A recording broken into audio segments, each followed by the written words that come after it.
Hello everyone and welcome to this video. This is a revision video for the Cambridge iGCSE English language for keen, enthusiastic Year 11 students who want to know how to do as brilliantly as possible.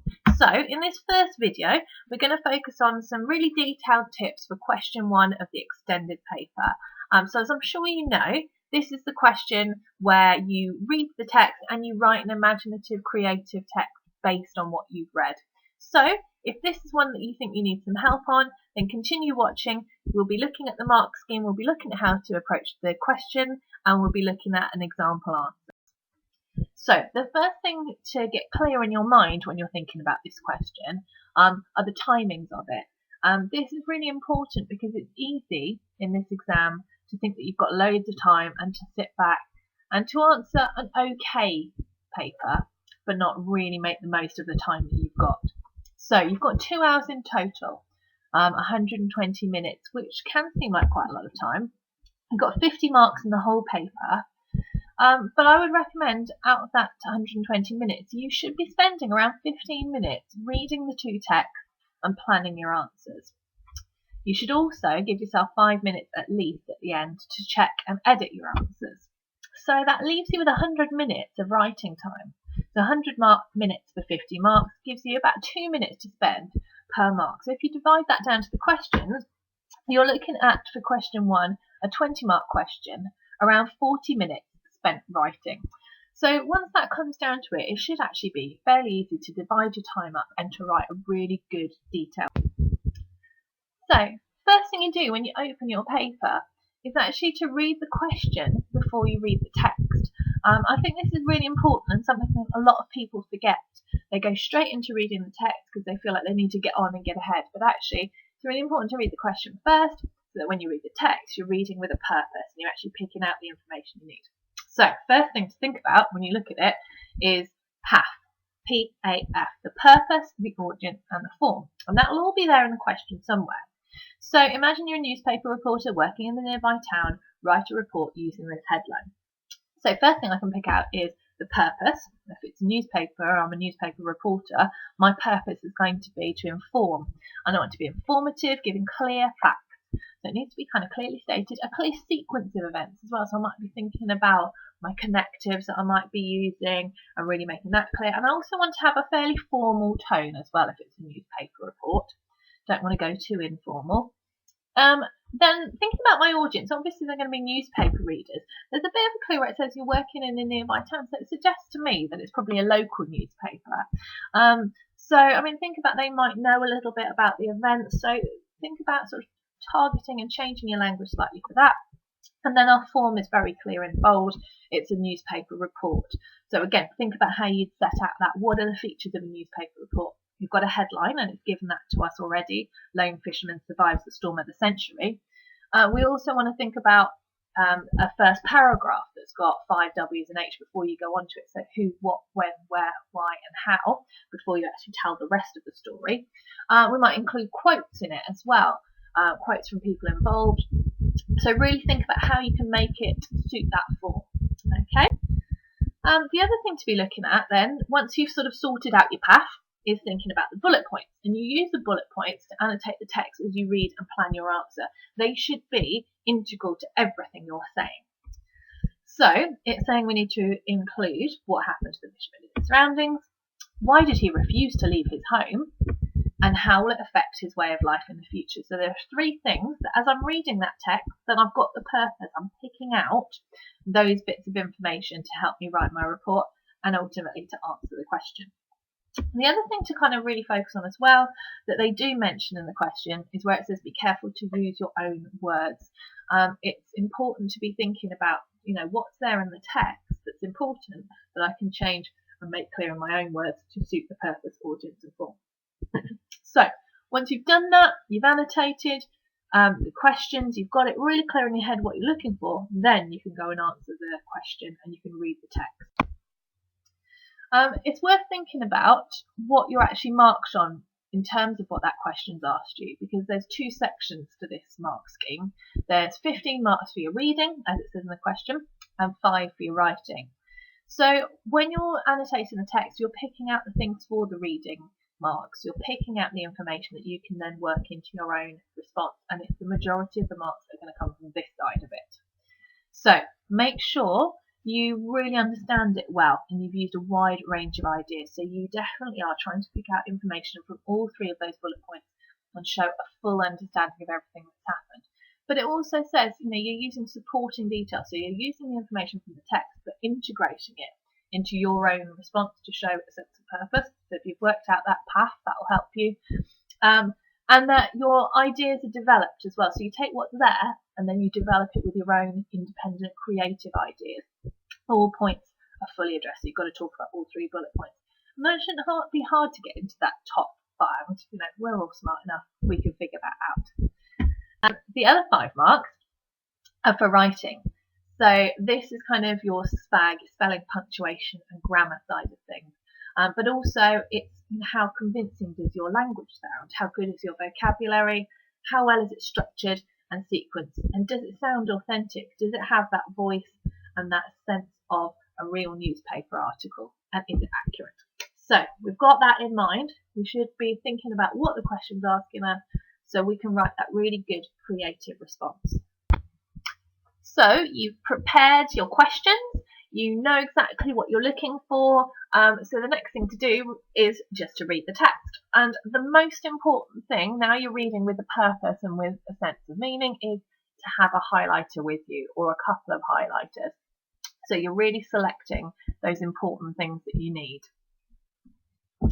So first thing to do as you look at it, you scan through the beginning bit, the bit of context and background, and you've got a bit about his name, so that's important to use in your article, a bit about where the village is located. The first paragraph gives you lots of background information, but probably isn't the most essential. But it might be stuff that we use in the rest of our article. But actually, it's not until the second paragraph that we hit some information that hits on the bullet points. So we're told about why he stayed on the island. Maybe the fact that his cottage has 2 stories is stronger than most. That might give us a little bit of information about why he stayed. There's also the fact that he says he loves it here. The view of the sea when I wake is an addiction, so that's something important. And that word addiction is quite it's quite a specific word. So that's one that maybe if I selected that, I probably want to change that into my own words to hit on what the question's asking me.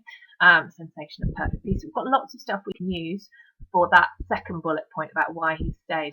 Feeling of solitude, so there's lots of things there.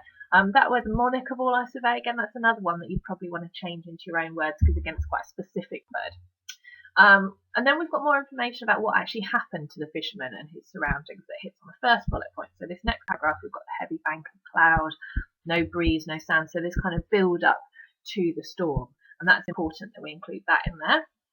There's more background information in the next paragraph, so I'm kind of aware that's there, but I might not just pick it out and highlight it because it's not necessarily going to answer me the question. And then we've got more information about why he stayed and a bit more about his character and his personality that might help us write in the article. So staying through stubbornness, the feeling of outliving and conquering the storms, that's definitely stuff we can use in the article. Then when we get on to his next day, the 30th of October, we've got a massive amount of information that hits on that first bullet point about what happened and about how dramatic the storm was. And we've got lots of vocabulary in there that we can use and we can change. And definitely lots about his reaction to it.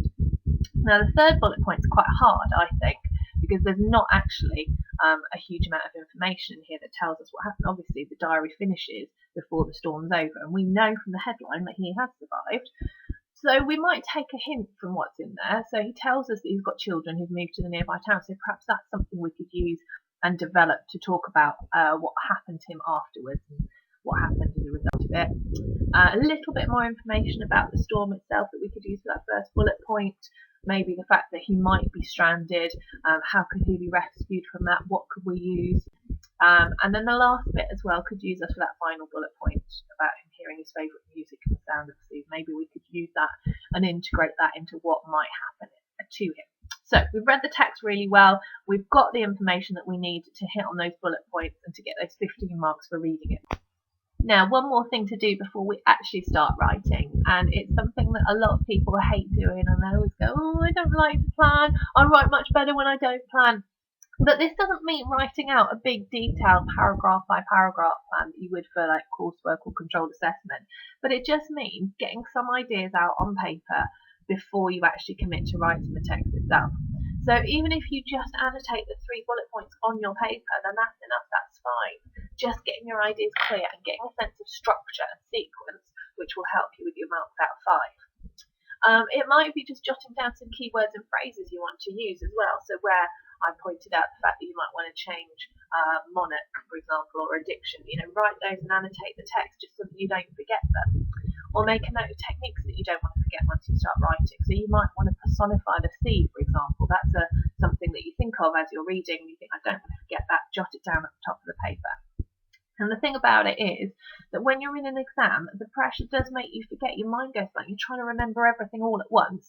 So just roughly noting things down, just having a little space, and then you can cross it through at the end where you've written down and you've planned out and you've just got kind of rough notes so you don't get caught with that mental blank. And as soon as something pops into your head, even if you're writing at that point, if it pops into your head, just make a quick note of it so you don't forget and so that you can go back and put it in there. So frustrating if you had a fantastic idea, you get on writing and then you totally forget what it was. So any way that you can organise your ideas and just jot notes down before you start writing is really good.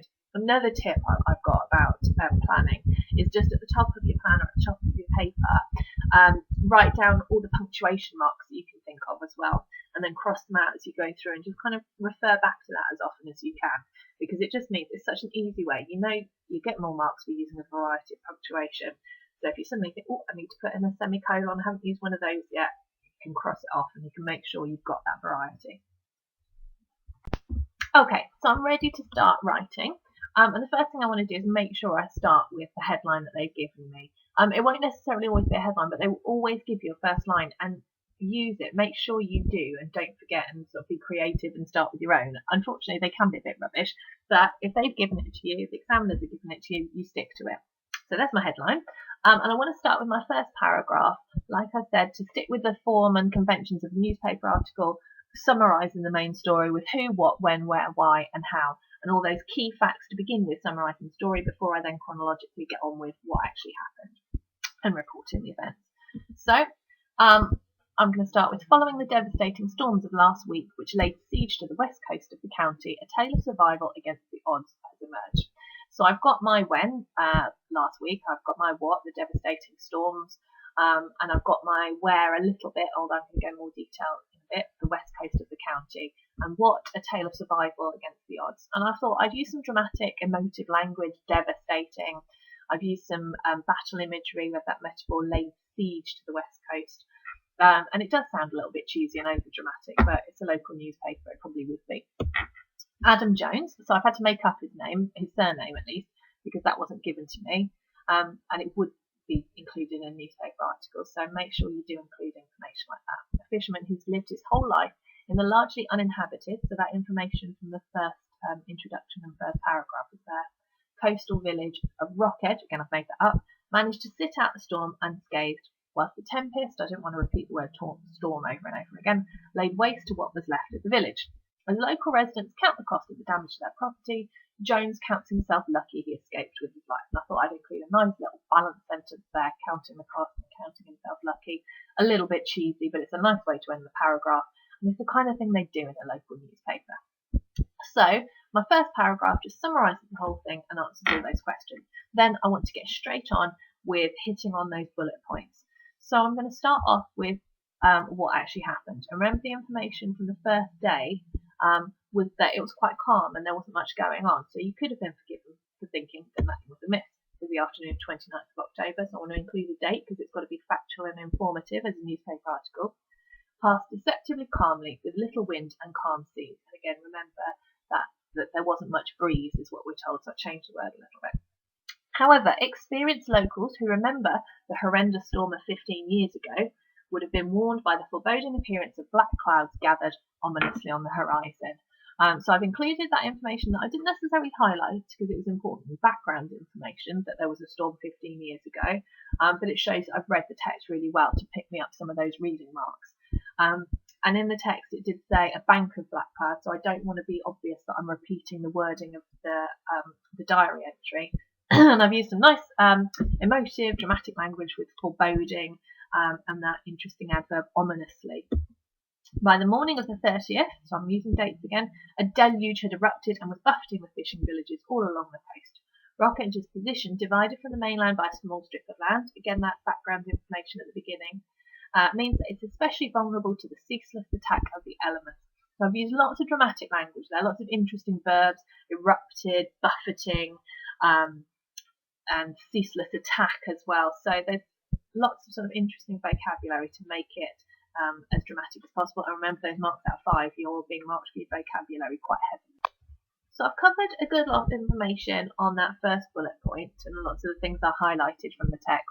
And I think before we go on to explore why he stayed there, it's important to give some background information because you would have that in a newspaper article. However, if you're a bit pushed for time, you might want to miss this paragraph out. Anything that doesn't hit those bullet points might waste time for you. As I had time, I thought it was important to include some background about over the past 80 years, the village has transformed from a flourishing fishing community into little more than a ghost town. I put a colon here because I'm going to add an explanation of why it's transformed. The constant onslaught of storms and high winds has gradually driven away the boat builders, families and fishermen who made their livelihood there. The devastation of the storms 15 years ago proved the final nail in the coffin. I thought that was quite a nice metaphor to use of this once prosperous community. As most of the remaining residents lost their homes and boats with which they earned their living, most relocated to nearby towns where they could rebuild their lives and businesses. So it still shows that I've read the text quite well, and it's background information that then links in quite nicely to the next paragraph hitting the second bullet point about why the fishermen stayed in the village. So I've put a nice connective to link the two paragraphs together and show the explanation. Despite this, Adam Jones remained in the village, determined to defy the constant threats of Mother Nature. So now we're on to that second bullet point of why he stayed in the village. Speaking after the ordeal, Jones's son. So now I thought, as it's a newspaper article, I need to include some quotes. They generally do if they're reporting on a dramatic event. And I don't want to repeat too much from the original text and lose marks for that, for not using my own words enough. So I thought, well, it mentions his son, or it mentions children, so I've given him an imaginary son called Colin. So Colin informed us that it was his father's affinity with the ocean and his obstinate nature, so I'll change the word stubborn to obstinate, which kept him at Rockedge. He's lived in the village all his life and likes the solitary lifestyle it affords him. He feels like he's the king of his own castle, so I've changed the monarch word to king, surrounded by the tranquility of the endless ocean. Whilst we all fear the power of the sea and the storms out there, it's more like a drug, again I've changed the diction, to my father. And I put a semicolon in to link these two sentences and one's an explanation. He almost sees it as a competition to beat the weather and stand his ground. So by doing that, by having a quote, it allows me to use a lot of that information that he gives us about himself and his own personality and transform it and include that. Then I'm going to include a second paragraph on that second bullet point because there was actually quite a lot of information and I can link it quite nicely to hitting on the final one. So again, I've put a sentence starter that links my two paragraphs together. Another factor which may have kept Jones in the village is the relative safety of his home, a safety which may have saved his life. So I'm using the information it told us about his cottage. Jones lives in a 2-story cottage, unlike the rest of the homes nearby, which is built of strong local rock, helping it withstand the storms of the past century. The fisherman was able to survive by sheltering on the upper floor. Now I've kind of assumed that because the diary entry stops where it does, so I've had to make some details up based on what he gave us. Whilst the floodwaters swamped the lower floor of his home, by the morning of 31st of October, so again, made up details he hasn't given us, conditions had eased enough for the rescue helicopter to take Jones to the nearby safety of Northtown. And if you remember, I highlighted that bit at the end where it said that he might be stranded, so I kind of used that and was a bit imaginative about the rescue helicopter. So now I've kind of put a little bit about what's happened, or what might be about to happen, and I've gone on to hit that final bullet point and use a bit of speculation based on the information that was given to us. So Jones is now recovering from his ordeal with his son and grandchildren who moved from Rockedge to Northtown 10 years ago.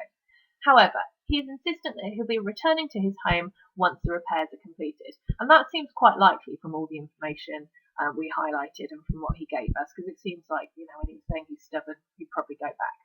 It'll take more than a bit of rain and wind to keep my father from his ocean sanctuary, Colin Jones told us. He tells us it's too busy and noisy here, semicolon, to link those two sentences. He can't wait to get back to the calm and tranquility where he can hear the birds and listen to his music in peace. So again, I've used that bit that I highlighted from the end of the text. The downstairs floor of his cottage needs completely redecorating, but once his boat is patched up, he plans to move back into the upper floor so he can get back out on the ocean as soon as possible.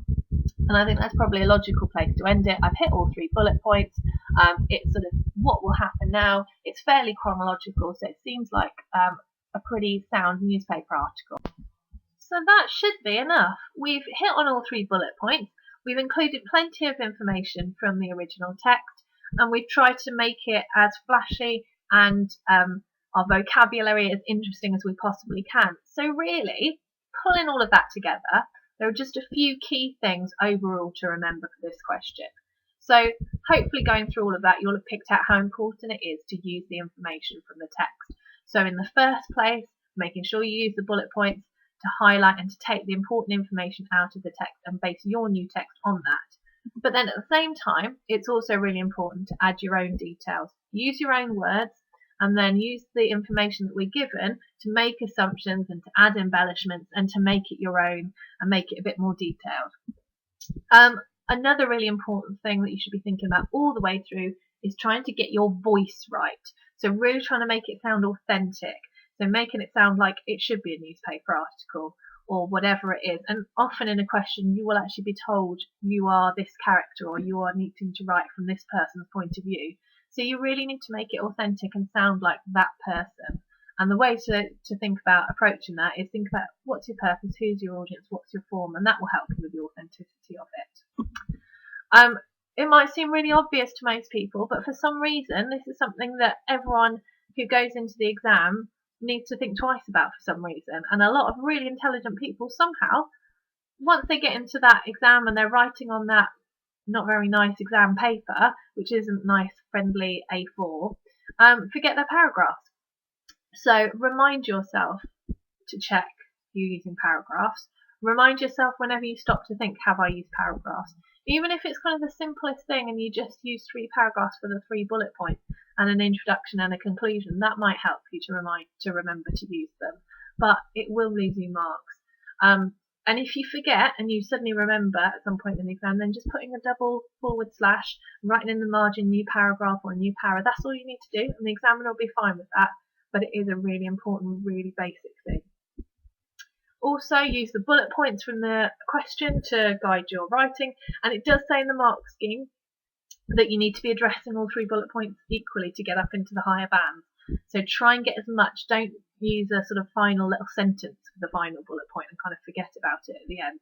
Make sure for each of those 3 you're writing a good paragraph at least, and probably one of them might be 2 paragraphs. As well as using the bullet points for the main body of your writing, it would be good to start and end well. Obviously use the starting sentence that they've given you, but try and write a good introductory paragraph. Try and write a good concluding paragraph. Try and end strongly, because your opening and your ending are the bits that set the tone for the examiner and finish it off on a good high note. Try and vary vocabulary. Really think about varying the words from the original text, but also using your more interesting words.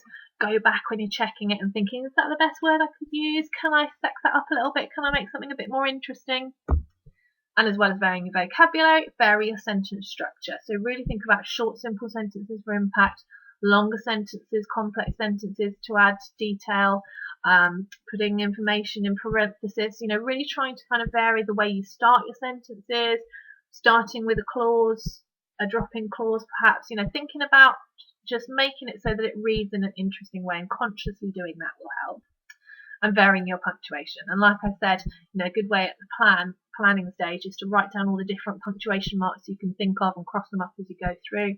But also just knowing how to use a colon and a semicolon. They're actually really easy if you know. And you can just use them once or twice. Don't overuse them. But use them once or twice, and it will just really help make your writing seem that bit more sophisticated. So that really is it. If you take anything away from it, take this last slide. And good luck. I think it should be a bit of a gift of a question if you do it well. Okay, thank you.